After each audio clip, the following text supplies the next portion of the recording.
Susan Finch here. I'm so excited. Kimberly Legg, who runs our Temecula chapter down in California, texted me and said, "You are not going to believe what I got." And it has to do with what, $30,000 worth of fabric that was donated to you. And what do you do with all that? Kimberly, welcome. Hi, thank you Hi. for having me today. Oh, sure. Tell me all about, you have to tell me the golf story. Okay, so I was contacted by a woman. I received a phone call and she said, "Hi, I found your name on the internet." And I was like, "Uh-oh." And she said, "I have a story for you." And I said, "Okay." And she said, "I found you through Binky Patrol. And I have a friend of the family who passed away. And she has about $30,000 worth of material that has been left behind." She goes, "We don't know what to do with it. And so we found you. And we really wanted it to go to an organization that was going to serve families and children in our community." And so I was taken aback. I didn't know how to respond. I was overwhelmed because that's a lot of fabric. I can just envision it in my mind. If you're thinking $9 a yard of fabric, let's say, that's a lot of fabric. It's a lot of fabric. And so I connected with her and she told me a little bit of the backstory that the woman, a beautiful woman who had passed away, she was in her 80s. Her husband was an avid golfer and she didn't have that passion. And so she said, "Whatever you spend on golf, I'm going to spend on fabric." So he must have golfed a lot, I'm guessing. Because I'm thinking the average fee, like at our golf cart, at our golf course, is about $95. Right. So I'm like, wow, okay. So anyway, she passed away, and they had gone down to her home, and there was a whole bedroom filled with tubs of fabric. There's half of a garage filled with fabric. Oh And we're talking fabric and fleece. She was a fan of Raggedy Ann and Andy.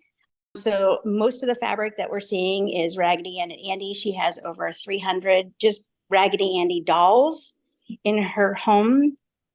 And so we're processing through this. So the first realm that came into our home, it filled all 3 rows of our Suburban of the fabric that we picked up.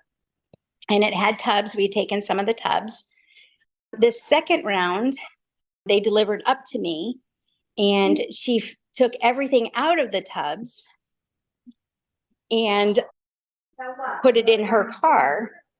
And they took out probably 25 tubs of fabric. It took us 13 from her car into our house. And so right now, let me see if I can flip it. Right now, what we're looking at, I don't know if you can see, sorry, the house is a little bit of a mess. No. There's 3 rows of fabric in here. And this is the second load of fabric that we've received. They're still going to bring up another row, another car full as he empties it out and goes through it. But this is what we're looking at right now. Oh my goodness. And so that there was fleece, everything was purchased. Everything had a receipt on it. Everything was clipped together. She purchased most off of eBay or through an online source. There are bolts of fabric as well. So I've reached out to different organizations also because this is a lot for my quilters. Well, yeah. Let alone what do we do with all of it?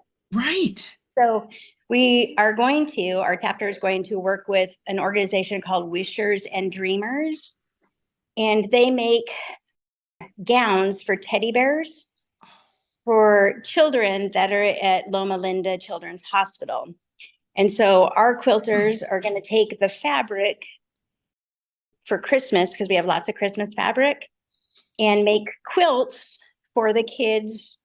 They're wagon quilts. So when they're moved around the hospital, they're in wagons. So they're going to go on top of that. And then their teddy bear is going to have the same outfit as the quilt. We're branching out just a little bit just because we have so much. Yeah. and it's overwhelming. And so all of my quilters have come through both rounds so far. And then we're reaching out into the community a little bit too, just because there's so much. I have quilters that send me things from Arizona and or where there's not chapters. Right. And so I'm shipping fabric out to them as well so that we can still have blankets and things made. Because our chapter, we normally deliver between 350 and 400 blankets a month. Right. Throughout Riverside County for foster children. Oh my goodness. We have a lovely lady in Renton, Washington, and she sends me patch blankets, simple patch blankets with darling fabric and coordinating pillowcases. Oh, that's amazing. She said the kids don't have nice pillowcases. They And so don't. then at least they can put their ratty pillows or their makeshift pillow or their folded up clothes into something that goes with their blanket to give them a nice bed. Right. And those are pretty simple to make. So I'm actually trying to figure out, I was like, I wouldn't mind making a bunch of pillowcases because I have enough darling fabric and stuff from Hoffman and things that I think making batik pillowcases would be a lot of fun. That's a great idea. And then normally with our binky blankets for foster children, we'll roll in a teddy bear or a stuffed animal on the Raggedy inside. Ann. So I think we'll be doing Raggedy Ann's. If he was thinking of selling them, and if he couldn't, then they would come up this way.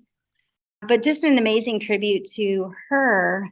Even though she had all this fabric, it's going to amazing use even after she's passed away. And so she's going to be changing lives for a long time. And it's going to so many different places and resources. There's an organization called Michelle's Place, and they work with women who have breast cancer. And so we're going to be using some of the fabric to make the rice packets, the rice bags. Yeah. So it's really being used in multiple areas. Oh, so wow, one person's revenge hobby. I mean, you think about it, it must have been decades. It must have been decades because my dad was a golfer, and I know between greens fees, but clubs, new shoes, duds, and a lot of these receipts are 2008, 2009, 2014. I haven't seen anything recent, so I'm guessing that's what the tubs in the garage were that we haven't seen yet. So, oh my goodness. What a great story and what a wonderful unexpected legacy for this woman. Absolutely. So it's just a joy to be part of that. Oh, that's fantastic. I can't wait to see some of the stuff that you guys make, and I love hearing these stories. So happy anniversary to you. It is your 30th wedding anniversary, and I wanted to make sure I got that in there. And thank you for squeezing this in today to be able to just tell the story of how an unexpected gift and saying yes can turn into a gift for so many. Amen. And that's the part of our foundation that I love, is that Binky Patrol blesses so many.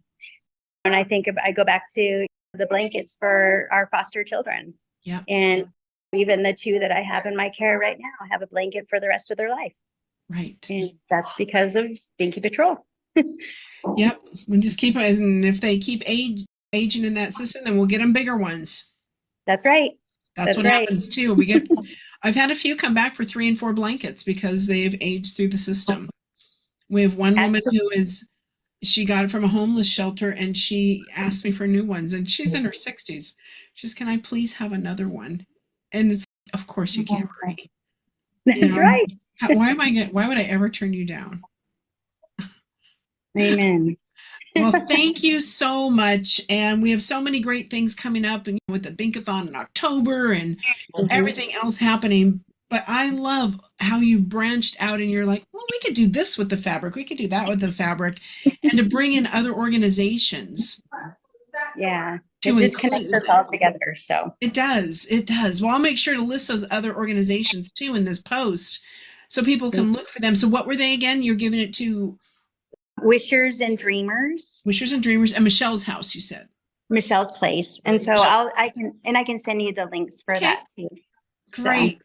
Oh, Kimberly, thank you so much for coming on today. Well, thank you for having me. Have a great day today. Thank you. Bye. Thanks. Bye.